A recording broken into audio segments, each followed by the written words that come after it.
We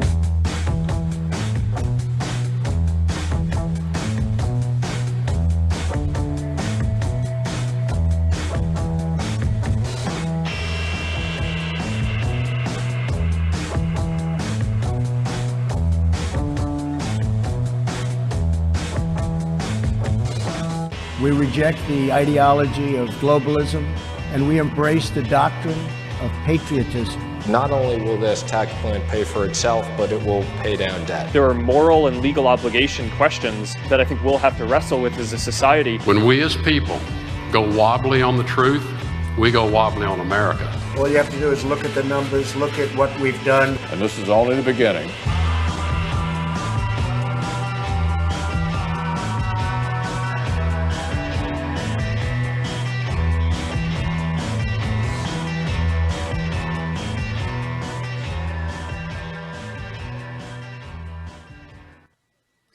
Good morning, everyone. You're tuned into 100.9 FM WXAR in Rochester. This is Evidence of Design. I'm your host, Jason Taylor, and we're joined via Zoom by my good friend and co-host, Matt Treadwell. Hi. Folks, this episode was recorded on Thursday, January 7th, 2021, and is first airing on Saturday, January 9th, 2021. So we are pre-recorded due to COVID-19 and not wanting to be in the studio. Normally, we'd invite you to call in, but we'll plug later how you can get in touch with us throughout the week. Why would you want to? Well, Evidence of Design, this show, our show, is all about critiquing income and wealth inequality. Our society is way too economically stratified, and we think that this economic inequality is not an accident. It was purposely created by those in power, particularly by corporate interests, to, well, not have American society be fully realized as a democracy or be fully realized to value human dignity. Because in free market capitalism, it's not incentivized for those things to happen. So we critique the fact that there is so much economic inequality in our society. We investigate its causes, critique its effects, and propose how we can solve some of its issues. On today's show, we are talking about two main things that were in the news this week. Wednesday, January 6th, 2021, was a red letter day for American history. We woke up to surprising news that Democrats won both of Georgia's runoff Senate seats. Democrats Jon Ossoff and Raphael Warnock defeated their Republican incumbent opponents, David Perdue and Kelly Loeffler. This is the first time in nearly 20 years that two Democrats will represent Georgia as its senators. Ossoff will be the youngest serving U.S. senator at age 33, and Warnock will be Georgia's first black senator ever. But the importance of this election doesn't just end at Georgia's borders. Ossoff's and Warnock's victories mean that Democrats and Republicans will now each have 50 seats in the Senate. Assuming senators vote along party lines and there's a 50-50 vote tie, then that means incoming Democratic Vice President Kamala Harris will be able to cast a tie-breaking vote for the Democrats. Therefore, Democrats are now effectively the majority leaders in the Senate, which vastly rewrites the trajectory of at least the first 2 years of Biden's presidency. The importance of this 50-50 split in the Senate with Democratic control versus, say, a 48-52 split in the Senate if they had lost, that would allow the Republican control with Mitch McConnell, the importance of this difference cannot be overstated. It's a big deal. Biden can much more effectively get his appointees confirmed to begin with, and, well, the point of governing, he can now presumably get legislation passed, assuming Democrats can work together. With McConnell in power, Biden would simply have been in a chokehold and would not basically be able to do anything. Now, it's a different ballgame. We'll be talking about the Georgia Senate election on today's show, and also, of course, the other big news of the week and this Wednesday was that whereas we woke up to Wednesday's Senate elections, we went to bed with perhaps even more surprising news where pro-Trump supporters rallied in Washington on behalf of President Trump claiming without any credible evidence that the election was stolen from Trump. Clashes broke out between the protesters and Capitol Police, and the protesters broke into the U.S. Capitol, pulling to a halt Congress's ordinary routine certification of the Electoral College votes. We've all seen the images. The world has seen the images. MAGA hats, Trump 2020 flags, Tea Party signs, and Confederate paraphernalia. Scaled walls, broken windows, shattered desks, and looted offices. Pitched scuffles, guns drawn, tear gas fired, and even deaths. Thankfully, and with good reason, the vast majority of people have responded to this incident with horror and shame. The problem, however, is that this incident should not have been a surprise. If you were shocked to see Wednesday's events unfold, and if you think that if Trump leaves office, then America's problems will magically go away, then I think one might not have an accurate diagnosis of our contemporary political and social problems. Politics and society are like the human body. The body works as a system of interrelated parts. Sometimes problems with the body are easy to see, such as a fracture. Other problems are harder to see, but will become apparent eventually. If you have prolonged calorie surplus, smoke cigarettes, drink an excessive amount of alcohol, don't exercise, and don't get adequate sleep, you'll get sick. You might develop clogged arteries, liver cirrhosis, lung cancer, or type 2 diabetes. There are plenty of bad things that can happen to the body from prolonged poor health choices. They might not appear when you're 20, they could, but they sure as heck might appear when you're 50. Actions and inactions have consequences. The same thing is true of our politics and society.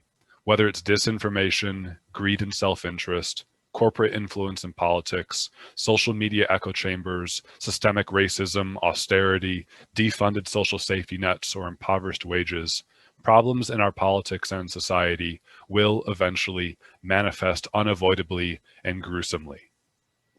It shouldn't take a physical assault on the nation's capital to finally get Facebook and Twitter to ban Trump's accounts. It shouldn't take a physical assault on the nation's capital for more than one Republican senator to publicly acknowledge and condemn Trump's actions. It shouldn't take a physical assault on the nation's capital for a majority of Democrats to get a backbone and harshly denounce Trump as a dangerous, authoritarian, anti-American demagogue. But you see that the problem doesn't even stop with Trump. Trump can leave office today, and the Republican Party and its sycophants will still remain. Despite the physical assault on the nation's capital, 6 Republican senators, Josh Hawley of Missouri, Ted Cruz of Texas, Tommy Tuberville of Alabama, Cindy Hyde-Smith of Mississippi, Roger Marshall of Kansas, John Kennedy of Louisiana, Cynthia Loomis of Wyoming, and Rick Scott of Florida all voted to not certify the free and fair election results from the 2020 general election. Despite the physical assault on the nation's capital, 139 Republican House members voted not to certify the free and fair results from the 2020 general election. The closest to home, Chris Jacobs, newly elected to the New York 27th Congressional District to the west of Rochester, east of Buffalo, he voted not to certify the free and fair election results. All of the focus has been on Trump supporters who broke into the Capitol, and much of the focus has been on Trump himself. Even some of the focus has been placed on the Capitol Police. The fact is, it's true that all of those parties do bear responsibility for their actions. However, the fact is also that the true co-op and insurrection came not just from the loud and misinformed rabble of Trump supporters, who were basically let into the Capitol by its police, but by the over 100 duly elected Republican congresspeople who cast ballots not to recognize the free and fair results of the 2020 U.S. general election. Trump can leave office today, and the insurrection and coup will still be in our government.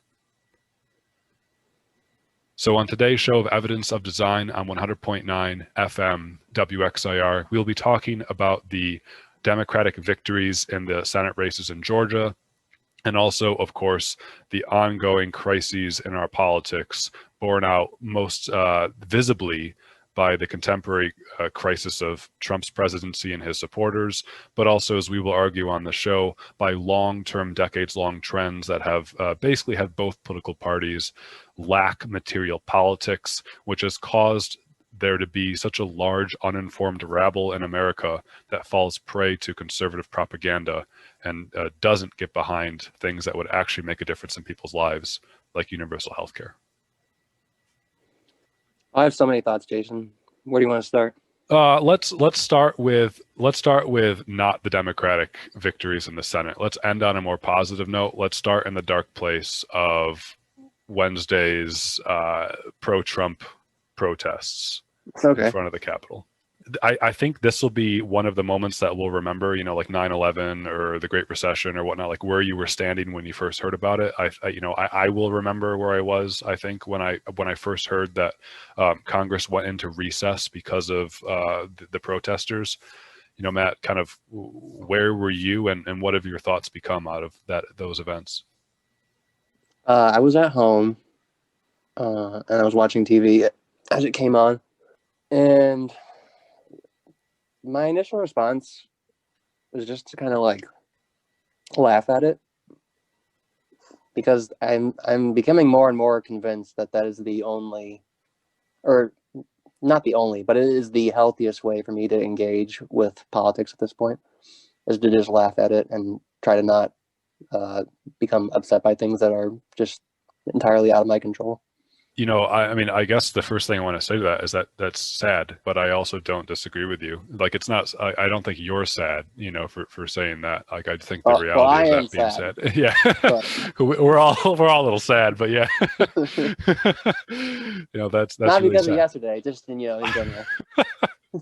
Just some life choices I made. Or not made, who knows? Yeah. Yeah, I mean, to have to detach yourself from reality, essentially, to cope. I mean, that's part of the problem, right? Like, that's part of the problem in our politics nowadays, where we have half of America who effectively has detached from reality to find, I think, a coping mechanism with, with their identity, with meaning, with a perceived sense of power.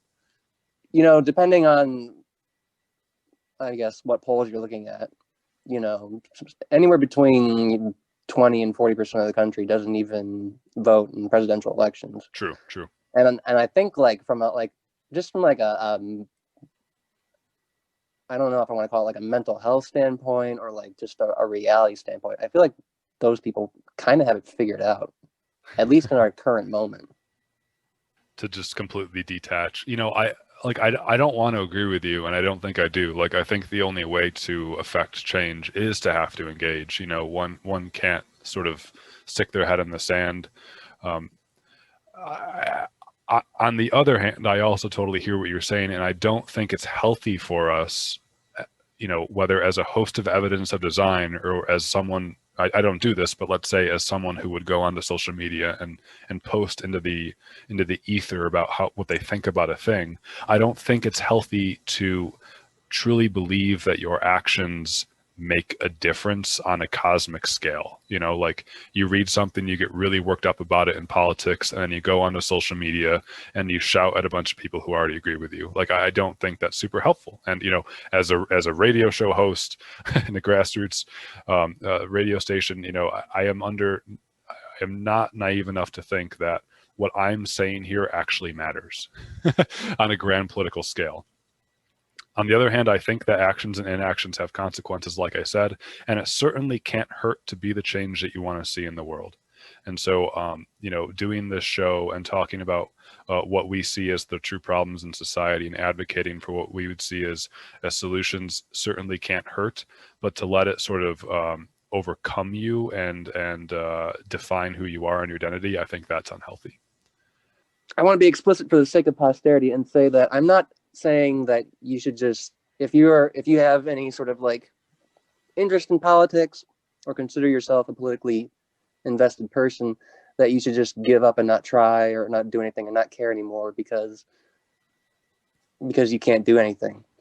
That's not what I'm saying. I'm saying that you can't do anything because the reality of our current political system is that you, as an individual, and really even as a member of a community or crowd, you have very little, you carry very little weight, and there's really not a lot you can do right now. That may change, and it will have to change at some point in the future in order for us to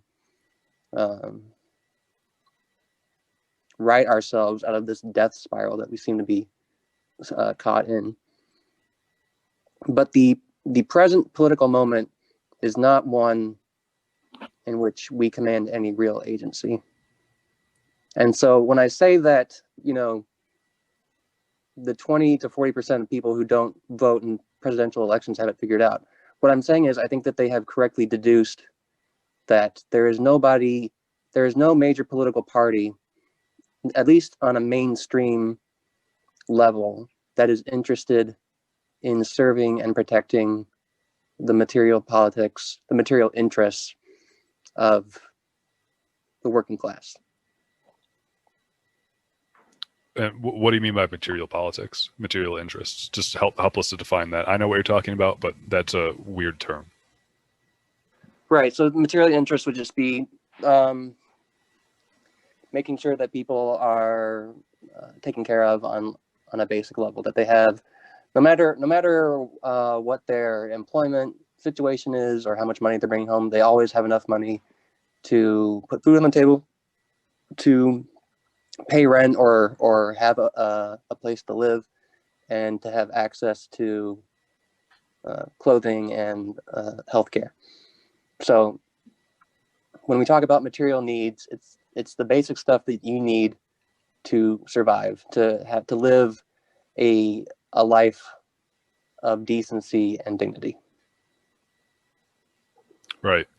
And so now I'm catching on to your point, Matt, where like the people who perhaps recognize that they can't really individually make a change in politics, how like that might be healthier living in the current political moment.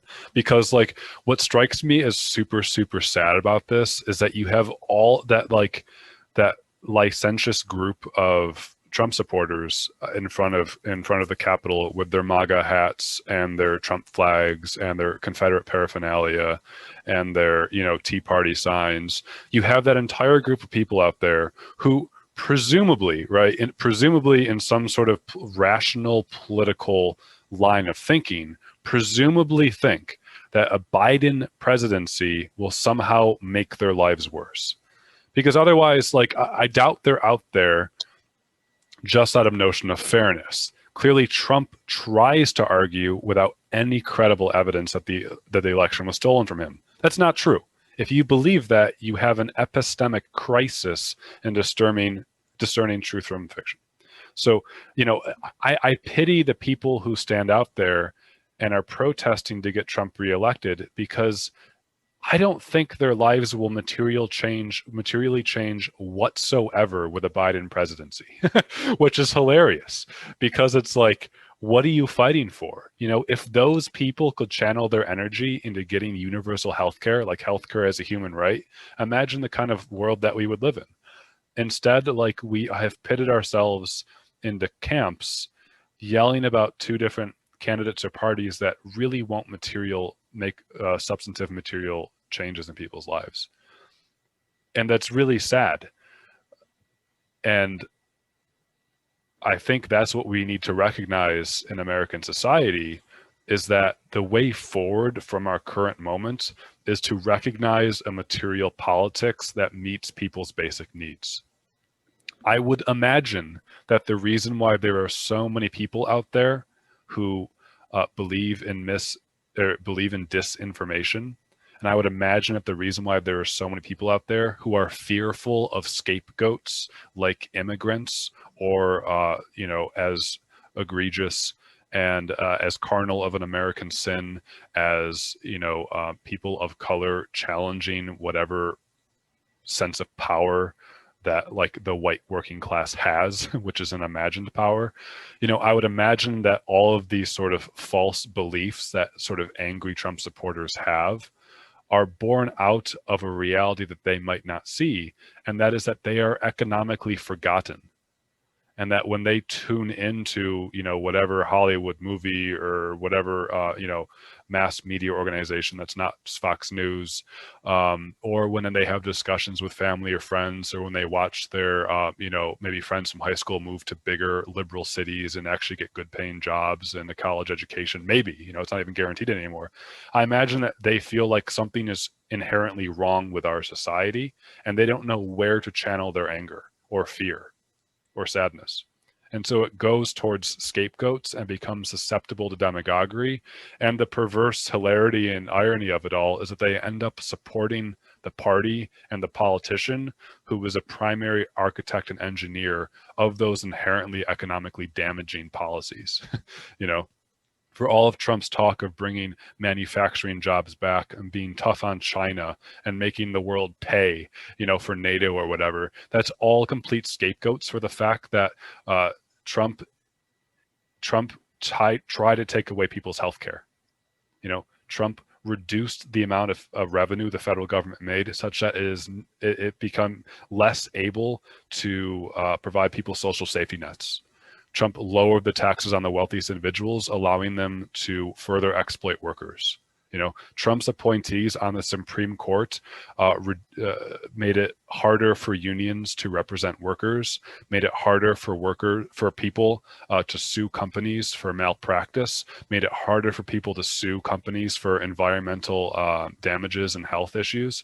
You know, so like, all of these things that Trump and the Republican Party do that materially make people's lives worse, and yet they become susceptible to blaming scapegoats instead.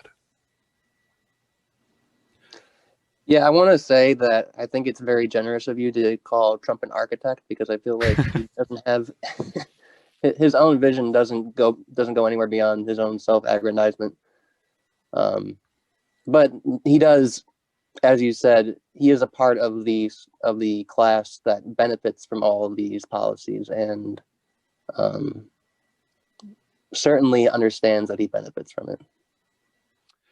Yeah, it's such an oh no, this is an unfair statement to say it's an American perverse, like a unique American perversity. I'm sure it's not unique, but just, you know, how does a poor white lower working class worker in Kansas who has, you know, a pretty awful healthcare plan, if any, tied to their job that provides pretty meager wages, come to support a candidate who inherited billions of dollars from his father and, you know, has been a member of the top 1% for his entire life and literally didn't have to work for it? Like, he was born into that wealth, you know?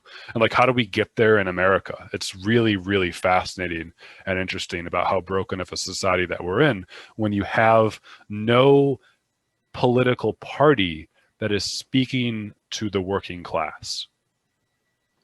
Well, I think that, like, I mean, we talk a lot about the necessity for nuance in political discussion that seems to be increasingly absent in our contemporary discourse.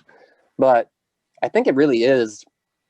I think it can be understood on a very simple level, and it's just that we have operated under the current system for so long, a system that does not have a major political party that is speaking to the material needs of the working class. And as such, the mere notion that any other sort of like economic reality could be created is it's too good to be true. You know, it's a grift. It's impossible for I think many people to even imagine things being any different than they are. And so all we've been left with the absence of actual politics in the country is our cultural differences. And so the appeal of Donald Trump to, you know, like a Midwest steel worker or factory worker is that he is a rube. He is a buffoon, and he is he's also incredibly charismatic and able to portray himself as a strong, tough guy, even though we know he's not. But he sells his image very well, and that is the core of his appeal. But I do want to push back, Jason, on the idea that the people who rallied or rioted at the Capitol yesterday were these poor working class people. I mean, I'm sure that some of them were, but I think a lot of the people who made this trip were the kind of people that tend to make up Trump's base, which are not necessarily poor working class. They're actually, up middle to upper working class. And I say working class in the sense that they still have to sell their time in order to earn a wage. But, for instance, the woman who was shot and killed yesterday, Ashley Babbitt, I believe is her name. She was from San Diego, an area called Ocean Beach, I think, which has a median income of like $82,000 a year. Owned a pool supply company with her husband. Like, these are not people that are what we would call in an economically precarious position. And I apologize if it sounds like I'm lisping even more today. I just got braces. Congratulations. Yeah. Things are looking up, man. I got braces. The Capitol building was set on fire. I think 2021 is going to be a great year. Really looking forward to it. But okay, so I had a whole like joke that I was going to say earlier about the people who attended this rally. They're the kinds of people who say that things like Neera Tanden's nomination as director of the Office of Management and Budget is dead on arrival because of her obvious ties to Antifa. But, that's ridiculous for anybody who knows anything about Neera Tanden. And Trump appointed her to his economic council, just for context. Yeah, because she's... I'm sorry, not Trump. Biden appointed Neera Tanden to his economic council of advisors. Sorry, not Trump. Right. But that's ridiculous because she's no friend of Antifa. For one thing, she's no friend of the left either. She's has a noted history for proposing the slashing of social welfare programs and pushing for more austere politics, which is the exact opposite of what any actual leftist believes in. But besides the point, like that doesn't even begin to get into the sort of nonsensical, just like delirium that these people pass around on social media. And if you want to, I'm not going to get into it because it's not worth the time to discuss. But the thing is that the reality is that these people will not, as you said, Jason, they will not suffer. Their lives will not be really, I think, at all different under Biden than they were under Trump. And the reason why I think that is because they are all, the majority of them, well off in the sense that they all were able to take a week off, drive out of state, book a hotel in DC for a failed reality TV show host to storm the Capitol building. And when it was all said and done, they got inside, and what did they do?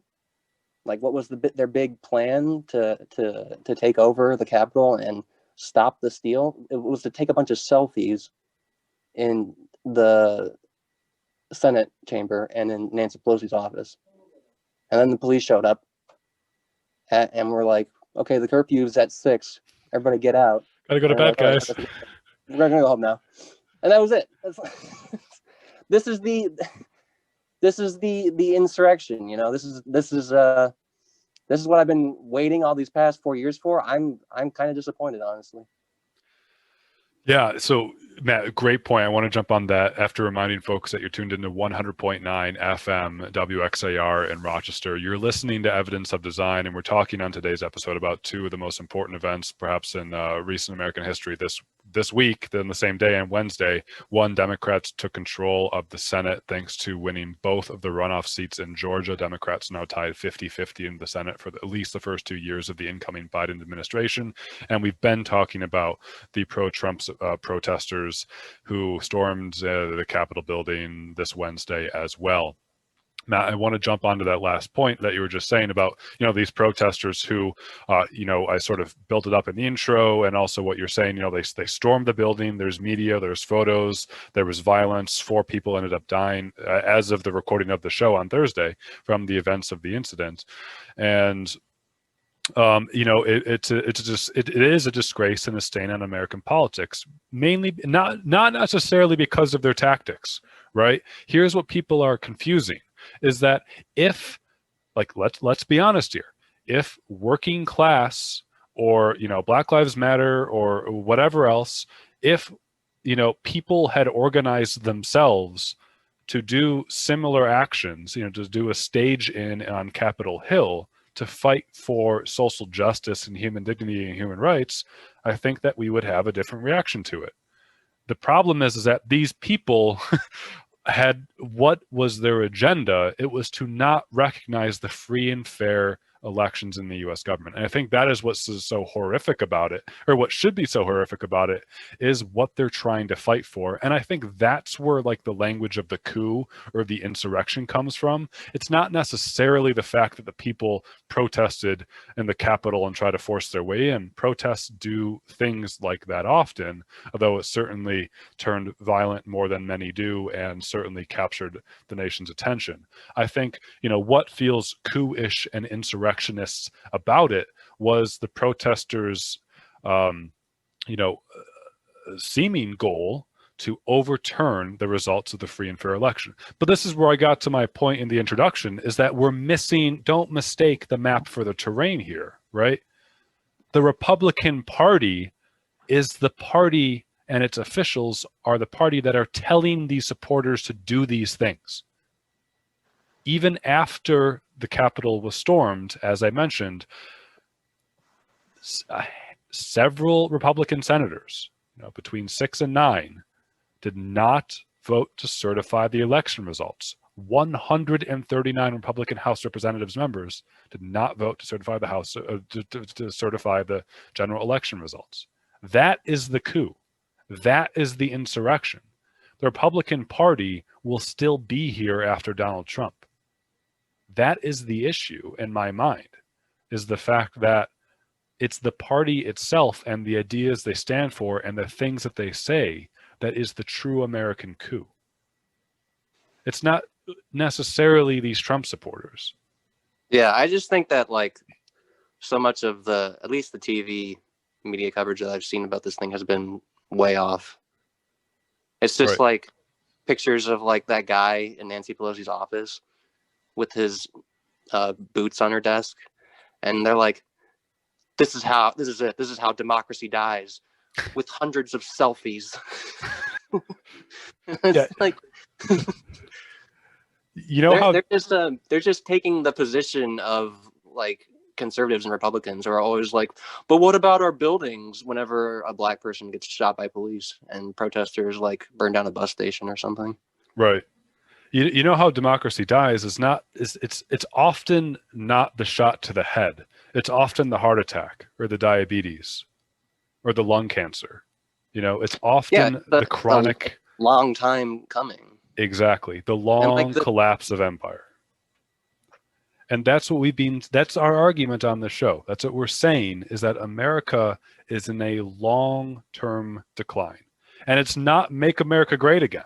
We are not saying that America had ever had it figured out, but at least on indeed, at least on many metrics, we were more economically equal, let's say 50 or 60 years ago.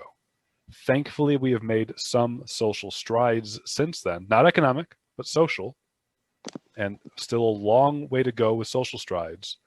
with the economic gains will come the social too, I think. And so the problem that we're seeing in modern America. Yeah, we're finally at a point in our nation's history where less than half of the country believes you should have the right to own slaves. So Right. it's on us. Right. And slavery was an economic rationalization, remember. It was an economic system. And so the problem that we're seeing in modern America and the decades-long decline, which manifests as disinformation, polarization, lack of morally backed leadership on the world stage. What I mean by that is saying that we're pro-democracy and then we invade Iraq or whatever, not taking action against climate change when it's backed by science, not wearing a mask during a pandemic that has killed more than 360,000 Americans in less than 1 year. That is all manifestation of American decline. It is all manifestation of democracy dying. It is not this dude sticking his boots on Nancy Pelosi's desks. That guy's an idiot, but he's not the coup. There were 4,000 people, 4,000 Americans who died of COVID yesterday.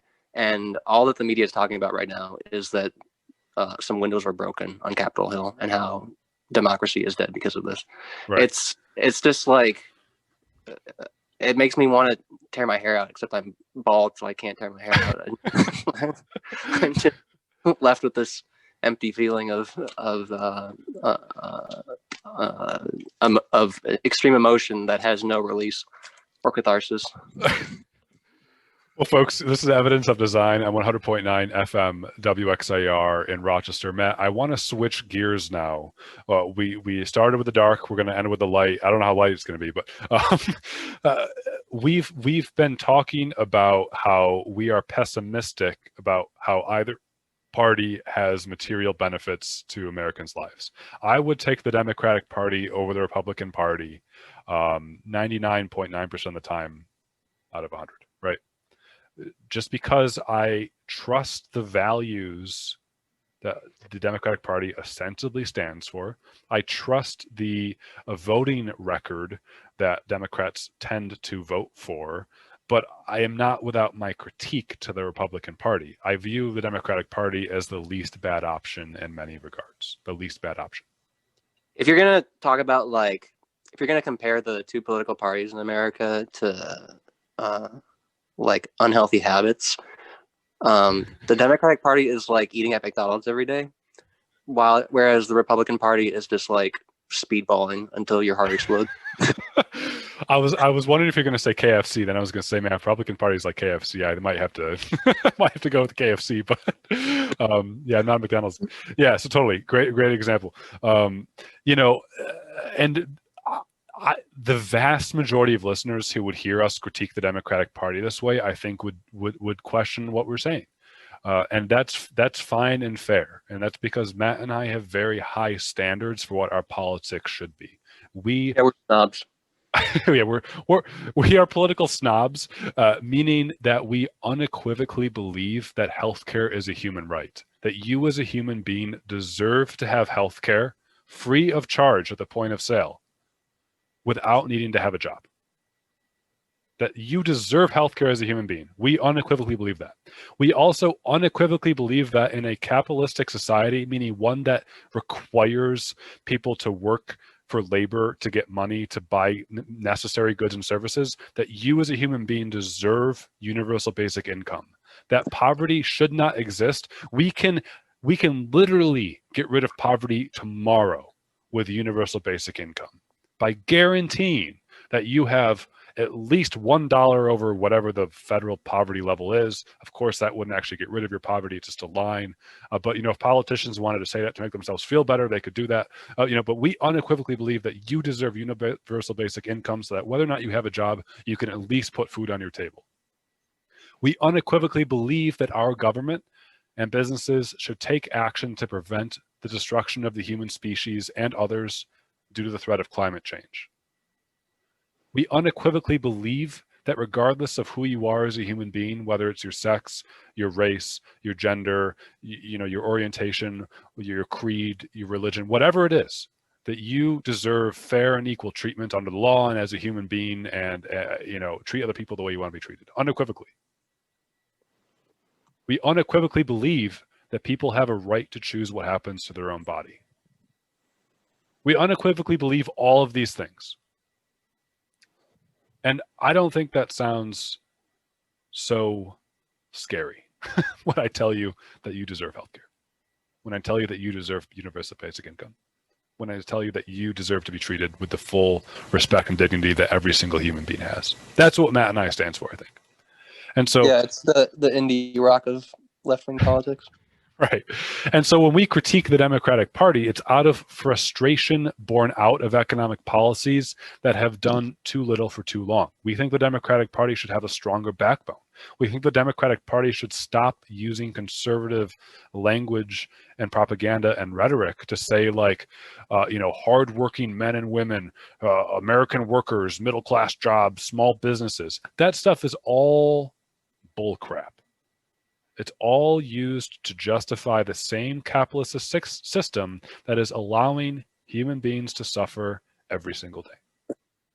To put it even more simply, if one political party, if you live in, first of all, if you're living in a country where there are only two major political parties, as we are, and one political party just decides, screw it, I'm going to be insane now, all you have to do as the other political party is be slightly less crazy than the crazies. And Jason and I, we think that maybe we deserve a little better than slightly less crazy. Than slightly less crazy, right.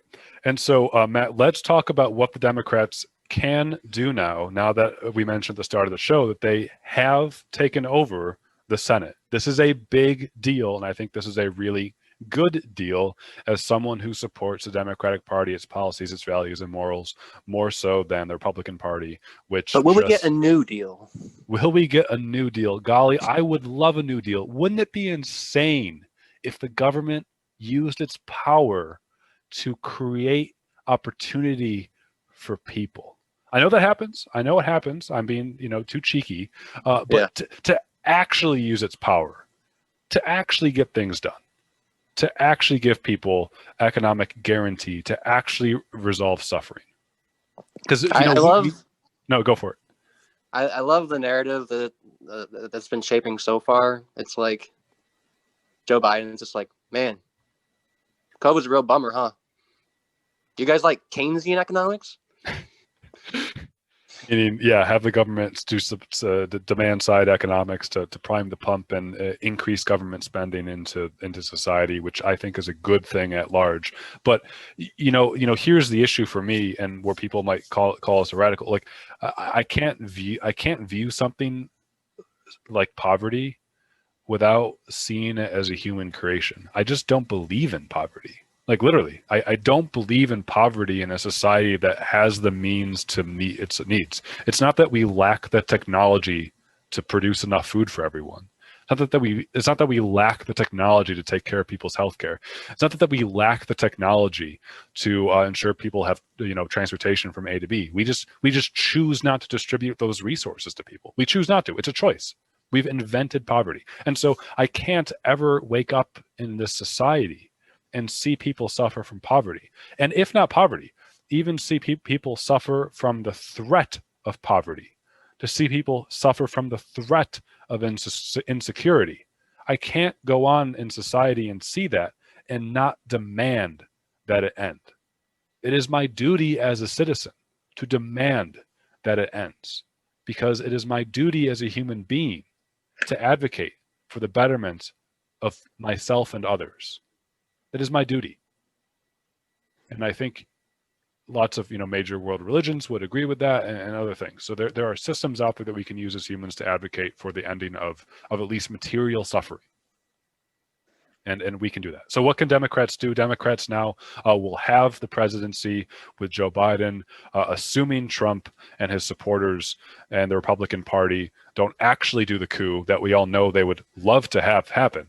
Well, yeah, I mean, a lot of at least Senate Republicans have been condemning the events of yesterday, and I think it's because like they understand they don't need Trump. Like Right. they're getting Biden, and is it going to be that different? Honestly, no, it's not.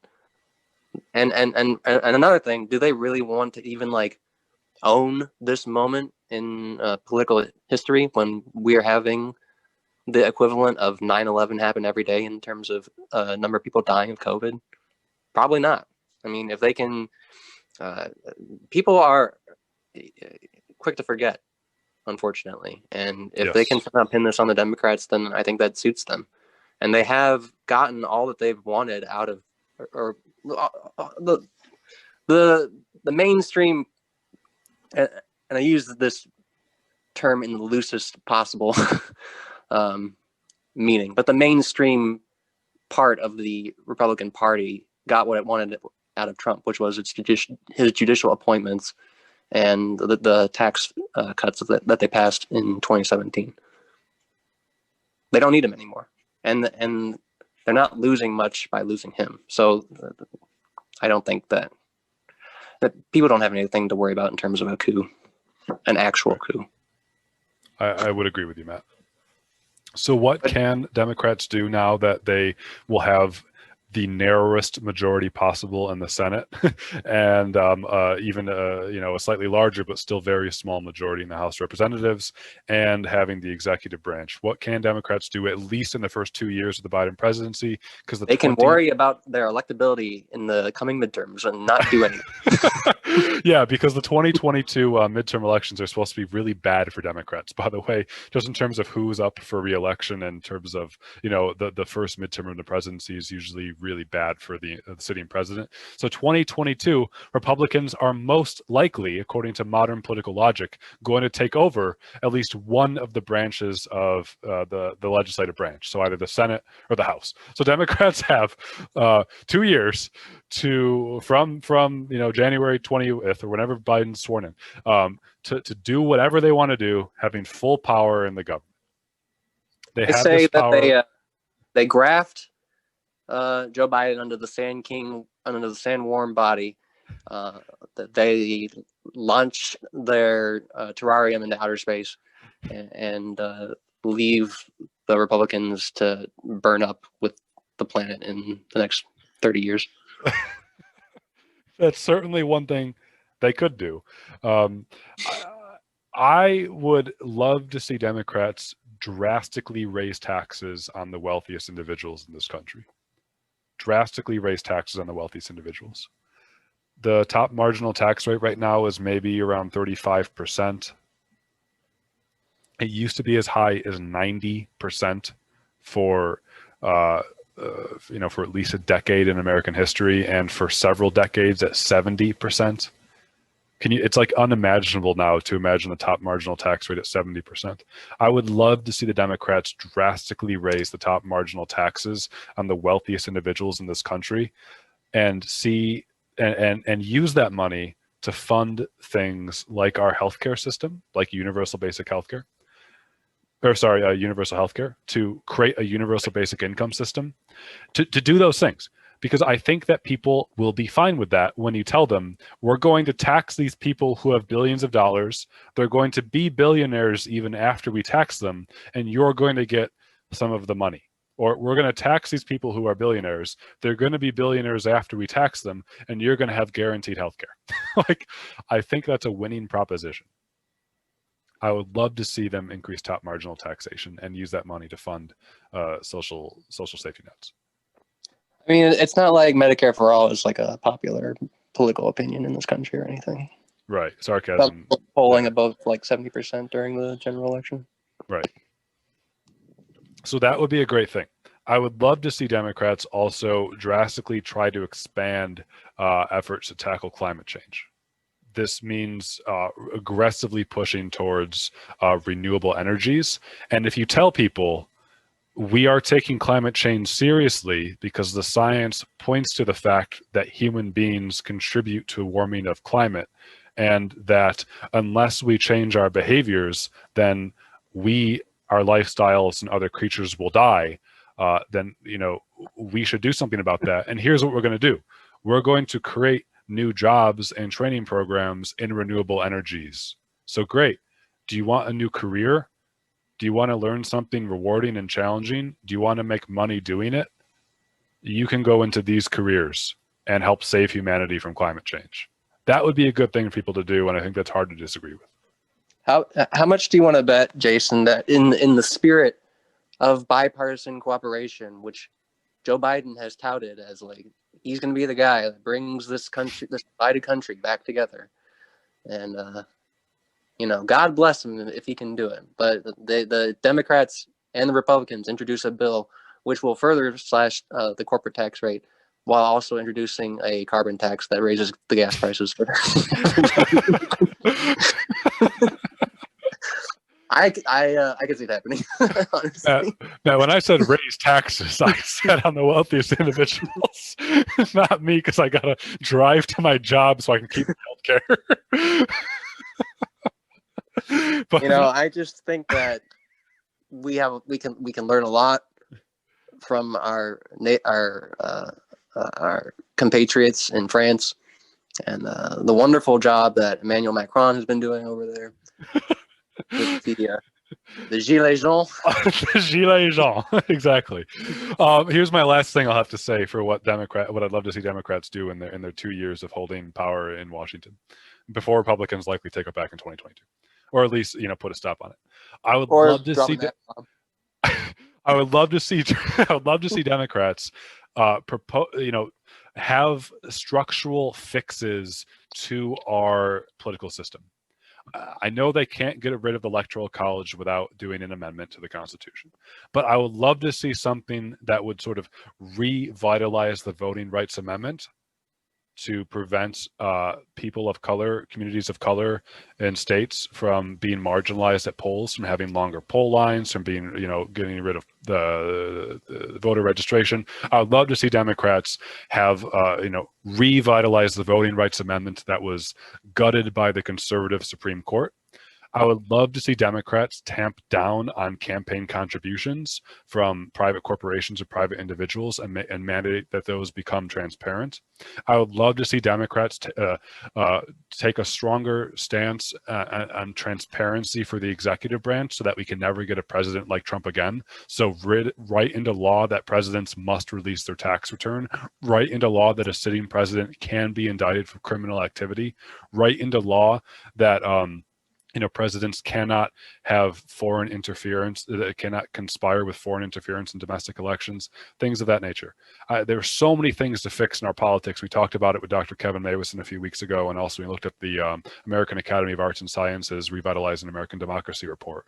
I would love to see Democrats do those. So my 3 things, my wish list, my New Year's resolutions to the Democratic Party: 1, drastically increase taxes on the wealthiest individuals and then divert those dollars to social safety net, universal basic income, or universal health care. 2, actually tackle climate change with aggressive policies that will save humanity and the planet, and in doing so create new jobs that are that will be high paying because they're in demand, and will help to transition people into new careers. 3, help to protect and revitalize American democracy by doing such things as increasing transparency in the executive branch, and also increasing transparency for corporate donations, and preventing tamping down the amount of money that corporations or private individuals can donate, and revitalizing the Voting Rights Act so that communities of color in particular cannot be shut out of the political process. I'm not very optimistic on what the next few years are going to look like. I don't have any real faith in the shape that the Democratic Party has taken, nor do I have much confidence in the administration that Joe Biden has been putting together. If anything, I'm looking forward to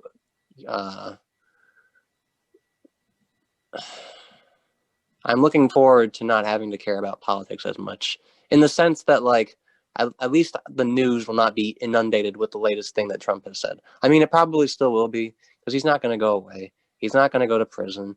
He's going to start a TV channel or something. He'll be on Parler or whatever the Republican version of Twitter is, and we're gonna live with him forever because these people don't die anymore. Well, all right, we got what a way to end the show on that note because we're running out of time, folks. Thanks for tuning in to us on Evidence of Design and 100.9 FM WXAR in Rochester. It was quite a week in American politics. We covered just two events that happened on one day this week: Democrats winning control of the U.S. Senate for at least the first 2 years of Joe Biden's presidency, thanks to the runoff elections in Georgia, where Democrats won both seats, and also the pro-Trump supporters who stormed the U.S. Capitol and tried to, along with their Republican colleagues, Republican idols, overthrow the results of the free and fair 2020 general election where Joe Biden legitimately won. We talked about those two things in American politics. Here's to a year of 2020 where, God, can't be worse. No, here's to a year 2021 where hopefully can't be worse than 2020. But it's up to all of us, and especially those in power, to make sure it doesn't go that way. So you can always stay in touch with us via our email at radioeod@gmail.com, and you can find us on Facebook and Twitter at our Radio EOD handles. We would love to hear from you throughout the week. Let us know if you have an idea for a future show, if you ever want to come on yourself. You can also find our past episodes on YouTube by searching for the Evidence of Design YouTube channel, and we're on wherever you can find your podcasts. Thanks for tuning in to 100.9 FM WXIR in Rochester. This was Evidence of Design. I was your host, Jason Taylor, joined by my good friend and co-host, Matt Treadwell. Keep smiling. Until next time, be well, be safe, take care, and bye-bye.